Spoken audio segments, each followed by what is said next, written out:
সেই বাড়ি বুলডোজার দিয়ে ভাঙা হচ্ছে এবং এই বাড়িটির সামনে বিপুল সংখ্যক ছাত্র জনতা তারা উপস্থিত হয়েছেন এবং তারা বলছেন যে যারা স্বৈরাচার এবং স্বৈরাচারের দোষর হয়েছে তাদেরকে আর কোনোভাবেই ছাত্র জনতা তারা ফিরতে দেবে না এবং কিছু সময় পর পর তারা আওয়ামী লীগ এবং তার দোষরদের শাস্তির দাবিতে তারা বিক্ষোভ করছেন এবং বিভিন্ন ধরনের স্লোগান দিচ্ছেন।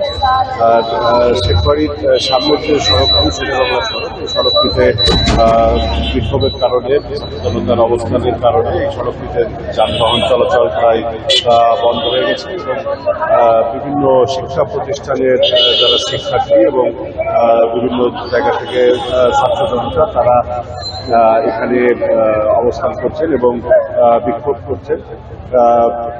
বিক্ষোভ করে তারা বিভিন্ন স্লোগান দিচ্ছেন। আর বিক্ষুব্ধ ছাত্র জনতা তারা জানিয়েছেন যে যতক্ষণ পর্যন্ত এই বাড়িটি বুলডোজার দিয়ে পুরোপুরি ভাঙা না হয় ততক্ষণ পর্যন্ত তারা এই বাড়িটির সামনেই অবস্থান করবেন এবং বিক্ষুব্ধ ছাত্র জনতা তারা অভিযোগ করছেন যে এই বাড়িটি খুলনা শহরের নিয়ন্ত্রণের কেন্দ্রবিন্দু ছিল এবং এখান থেকে বিভিন্ন খুলনার ব্যবসা বাণিজ্য সহ দলীয় কর্মকাণ্ড দলের কমিটি নিয়ন্ত্রিত হতো।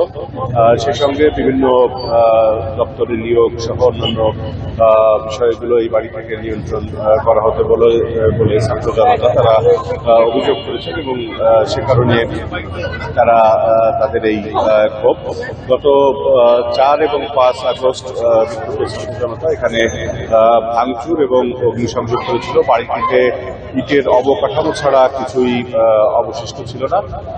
এখন আজ বুলডোজার দিয়ে ভাঙা হচ্ছে এবং 2টি বুলডোজার এখানে রয়েছে এবং কিছু সংখ্যক ছাত্র জনতা তারা বাড়িটির ভেতরে দোতলায় এবং দোতলার ছাদেও উঠেছে এবং অসংখ্য মানুষ বাড়ির সামনে তারা বিক্ষোভ করছেন। এছাড়া আশপাশের বাড়িগুলো থেকেও অনেকে বারান্দায় দাঁড়িয়ে কিংবা ছাদে দাঁড়িয়ে তারা এই ভাঙচুরের বিষয়টি তারা দেখছেন।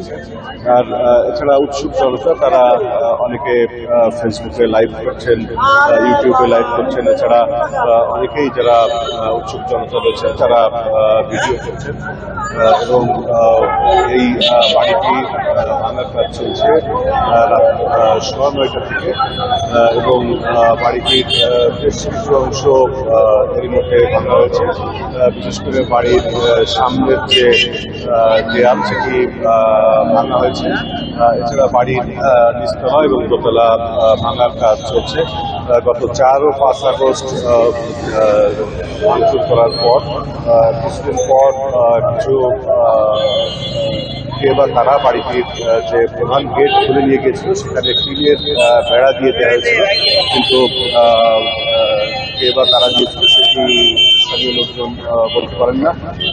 পরে আজ প্রথমে গেট ভেঙে যে দেওয়াল সেই দেওয়াল ভাঙা হয়। এরপর ভাঙার পরে তারপর বাড়ি ভাঙার কাজ চলছে।